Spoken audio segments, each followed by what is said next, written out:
이 주변과 아주변, 세계 제국의 주변부는 중심에 의해 멸망하거나 병합되었다. 그것에 정할 수 있었던 것은 안주를 거부하고 정주할 필요가 없었던 유목민뿐이었다. 그들은 국가에 종속되는 농업 공동체와는 달리 수렵 채집 사회, 시족 사회의 습관을 유지하고 있었다. 유목민에게는 목초와 샘, 우물의 이용을 둘러싼 부족 간의 계약이 중요했다. 그렇기 때문에 부족이나 부족연합체를 형성했지만 그것은 결코 국가로 변하지 않았다. 하지만 그들은 때때로 결집하여 군단을 만들어 중심부에 침입하여 약탈하거나 기존의 국가기구 위에 군림했다. 메소포타미아에서는 이것이 수메르의 시대부터 되풀이되어 왔다. 중국에서도 고대부터 만주인에 의한 청왕조에 이르기까지 되풀이되어 왔다. 일반적으로 유목민은 국가의 지배자가 될 때 그때까지 가지고 있었던 전사의 독립불기한 정신과 상호부조적인 연대의식 모두 호수원리에 기초하여 연대의식을 잃는다. 그들은 영예의 사치, 평온을 구하고 타락하여 내부적으로 부패한다. 그리고 바깥에서 온 새로운 유목민 전사단에 의해 정복이 당한다. 14세기 아라비아의 사상가 이븐 할두는 역사 소설에서 이와 같은 반복을 말하자면 역사의 법칙으로서 발견했다. 그렇지만 유목민이 이와 같은 약탈과 몰락이라는 반복을 넘어서 지속적인 세계 제국을 구축한 예가 있다. 그것은 몽골 제국이다. 몽골은 유목민의 대부족연합을 통해 기마부대로 각지를 제패하고 세계 제국을 만들었다. 그것은 그들이 지배자 레벨에서 호수원리를 부정하지 않았기 때문이다. 예를 들어 그들은 중국에서 원왕조로서 동양적 관료 국가 체계를 이어받았지만 황제는 몽골의 부족연합체 수장의 한 사람이 지나지 않아서 특별한 존재는 아니었다. 그들은 새로운 칸을 선거로 뽑기 위해 유라시아 전역에서 모인 수장회의를 개최했다. 하지만 칸도 수장의 제1인자라는 정도의 지위였다. 몽골 부족 공동체의 호수원리가 지배자의 레벨에서는 존재했던 것이다.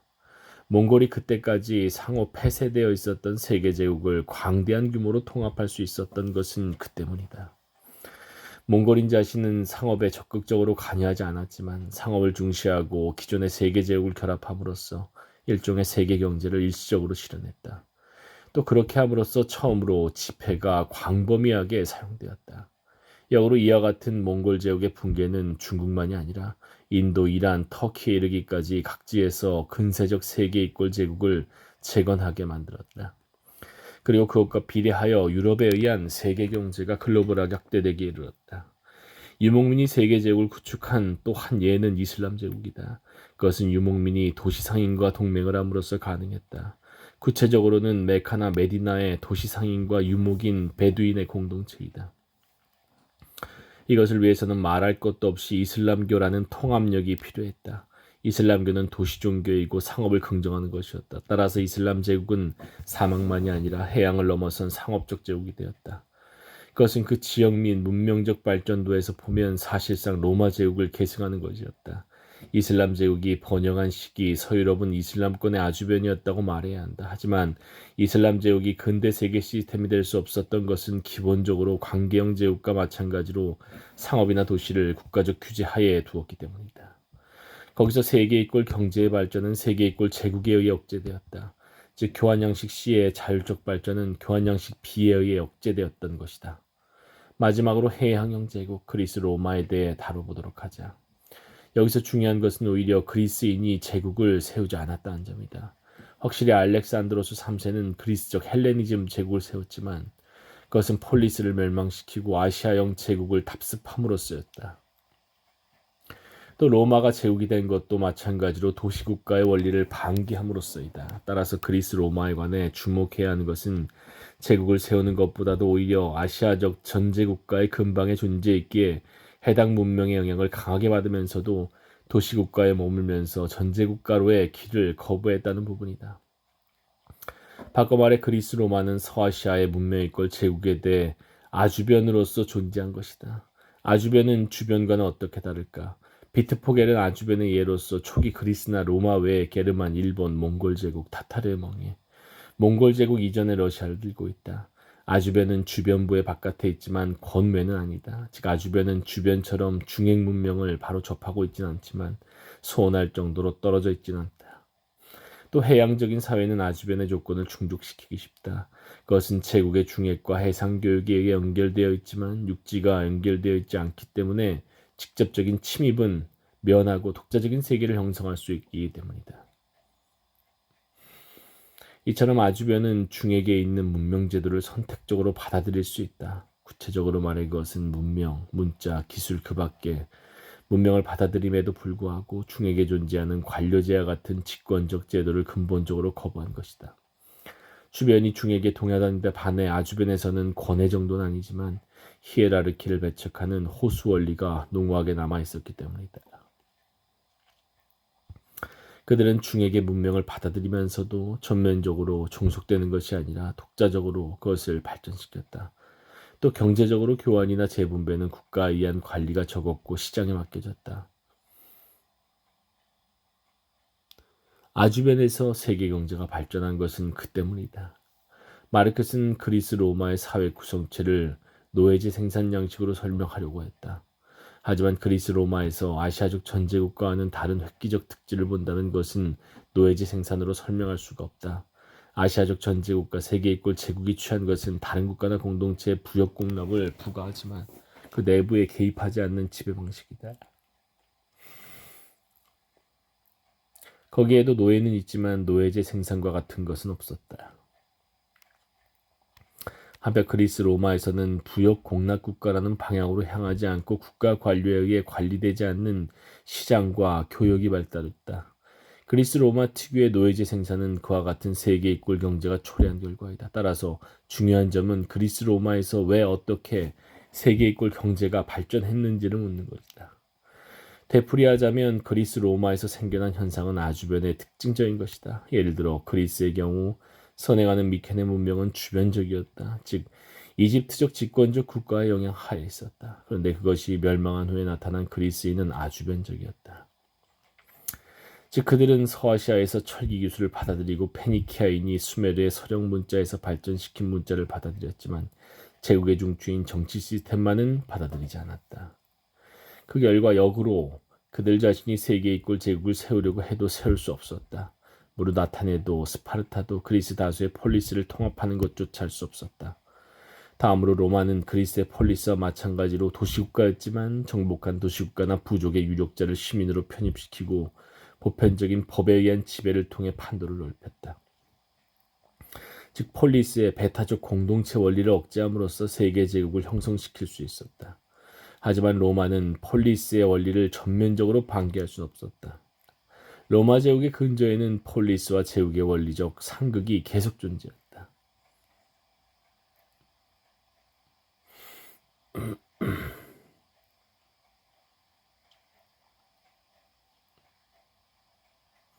로마 제국은 그때까지의 페르시아 제국의 판도를 다시 넘어 서유럽을 포함한 사상 최대의 제국이 되었다.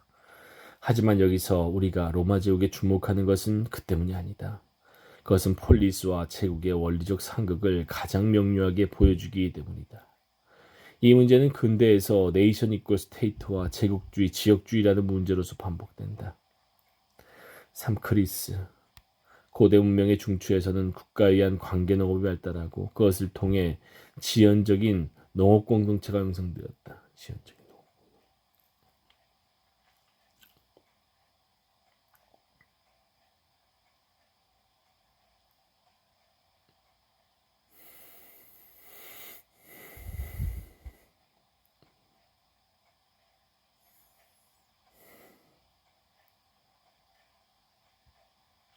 하지만 그것이 가능했던 것은 관계만 하면 곡물을 수확할 수 있는 비옥한 토지가 있었기 때문이다.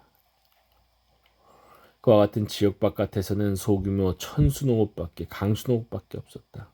사람들은 기존의 수렵 채집 생활을 전면적으로 폐기하지 않았다. 일반적으로 강수농업의 경우 수렵 채집의 연속성이 존재한다. 그것은 거기에 시족 공동체의 호수 원리가 남아있다는 말이기도 하다. 그러므로 농경이 발달한다고 해도 그것은 집권적 국가 형성에 저항한다. 다른 한편으로 강수농업의 경우 토지의 사유화가 진행된다. 토지 개발이 국가에 의한 대규모의 것이 아니라 개인 세대에 의한 소규모의 것으로서 이루어지기 때문이다. 토지의 사유와. 그렇기 때문에 토지 전체는 공동체의 소유라고 해도 토지를 개척한 개인이 그 사용권을 지속적으로 가지게 된다. 그게 사유재산이다. 물론 그 경우에도 공동체적 소유 및 그것과 관련된 호수 원리가 남아있다는 점을 잊어서는 안 된다. 고대 그리스의 사회를 볼 때 이상과 같은 조건을 염두에 둘 필요가 있다.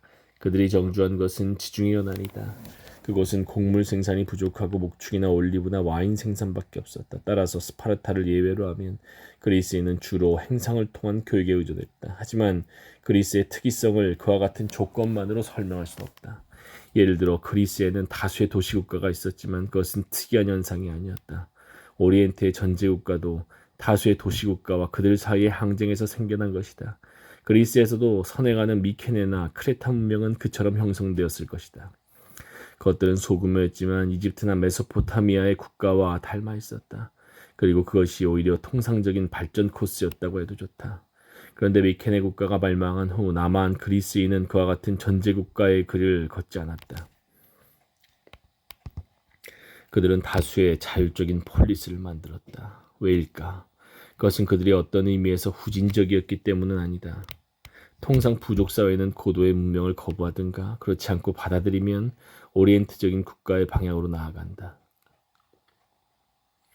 그리스인은 그렇게 하지 않고 다수의 자율적인 폴리스를 형성하기에 이르렀다. 이 수수께끼를 설명하는 것은 기원전 10세기부터 8세기까지 계속된 활발한 식민활동이다. 그들의 경우 식민자가 형성하는 공동체는 그 이전의 시족이나 폴리스로부터 독립되어 있었다. 그래야 식민자들이 세운 수천 개의 폴리스가 형성되기에 이르렀던 것이다. 하지만 이와 같은 식민은 특별히 유니크한 것이었다고 말할 수는 없다. 그것은 시족사회와 공통되는 것이다. 호수원리. 모고는 시족사회에 관해 다음과 같이 서술했다. 촌락인과 과잉에 이르면 이민단이 같은 하류를 오르거나 내려가 새로운 마을을 창설했다. 이것이 간간히 반복되자 이와 같은 촌락이 여러 개 발생했다. 각 촌락은 각기 독립된 자치 집단이었지만 상호의 방위를 위해 하나의 연맹이나 연합체로 결합했다. 마찬가지로 그리스의 폴리스는 서로 전쟁을 하면서 느슨한 연합체를 형성하고 있었다. 그것은 올림피아의 경기 대회로 상징되었다.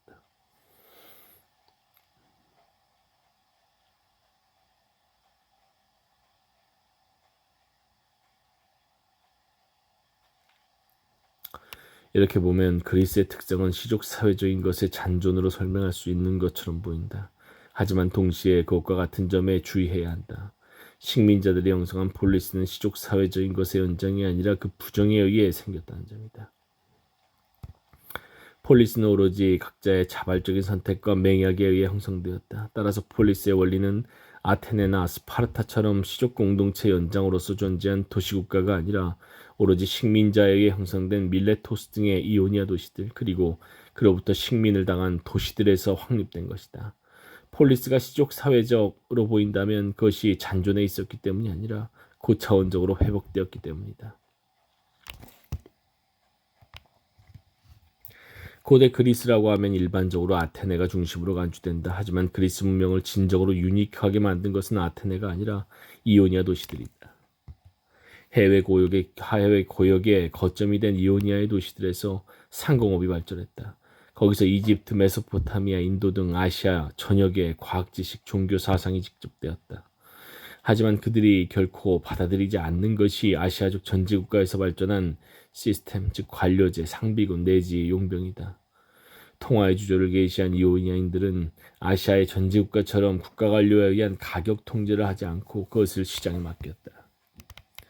가격의 결정을 관료가 아니라 시장에 맡긴 것은 알파벳의 개량과 나란히 그리스 민주정을 초래한 요인으로 이야기된다. 하지만 그것들은 모두 이오니아에서 게시된 것이다. 호메로스의 서사시가 쓰여지고 보급된 것도 이오니아에서이다. 또 여기서 탈레스 등의 철학자가 배출한 것은 잘 알려져 있다. 하지만 일반적으로 그것들은 아테네에서 본격적으로 실현되는 그리스 문명의 초기적 단계로 생각되고 있다. 하지만 그렇지 않다. 나중에 서술하겠지만 이오니아계의 사상가가 가지고 있었던 풍부한 가능성은 오히려 아테네에서 닫히게 되었다. 정치적으로도 같은 것을 말할 수 있다. 일반적으로 민주정은 아테네에서 시작되고 다른 폴리스로 확대된 것으로 간주되고 있지만 그것은 본래 이오니아에서 시작된 원리에 기초하고 있다. 그리고 그것은 민주주의가 아니라 이소노미아라고 불리고 있다. 그것에 관해 한나 아렌트는 다음과 같이 서술하고 있다. 정치 현상으로서의 자유는 그리스 도시국가의 추정과 함께 생겨났다. 헤로도토스 이래 그것은 시민이 지배자와 피지배자로 분화되지 않고 무지배 관계 하에서 집단 생활을 하는 정치 조직의 한 형태를 의미했다. 이 무지배라는 관념은 이소노미아라는 단어로 표현되었다. 고대인들이 서술하고 있는 것에 따르면 여러 가지 통치 형태 속에서 이 이소노미아의 두드러진 성격은 지배의 관념, 군주정이나 과두정의 통치하다에서 온 아키나 민주정의 데모크러시, 지배하다에서 온 관념이 완전히 결여되어 있다는 점에 있었다. 도시국가는 민주정이 아니라 이소노미아라고 생각되었다. 민주정이란 말은 당시에도 다수지배, 다수자의 지배를 의미하고 있었지만 원래는 이소노미아에 반대했던 사람들이 만든 말이었다. 여러분이 말하는 무지배란 실제로 다른 종류의 지배관계에 지나지 않는다. 그것은 최악의 통치 형태, 즉 민중에 의한 지배이다. 즉 토크빌의 통찰에 따라 우리가 자주 자유에 대한 위협이라고 생각되는 평등은 원래 자유와 거의 같은 것이었다. 아렌트는 이 이소노미아라는 원리가 그리스 일반에 존재한다고 생각했던 것 같다. 하지만 내가 생각하기에 그것은 이오니아에서 시작되고 다른 폴리스로 확대된 것이다. 그것이 아테네와 같은 지역에서 받아들여졌을 때 데모크라시라는 형태를 취했다. 이소노미아라는 원리는 식민자에 의해 형성된 이오니아 도시들에서 발견된다. 왜냐하면 거기서는 식민자들이 그때까지의 시족, 부족적 전통을 한번 단절시키고 그때까지의 구속이나 특권을 방기해야 새로운 맹약 공동체를 창설할 수 있었기 때문이다. 그에 비하면 아테네나 스파르타와 같은 폴리스는 기존의 부족, 맹약 연합체로서 생긴 것이기 때문에 기존의 시족 전통을 농후하게 유지한 채로였다. 그것이 폴리스 안에 불평등이나 계급 대립으로 남아 있었던 것이다.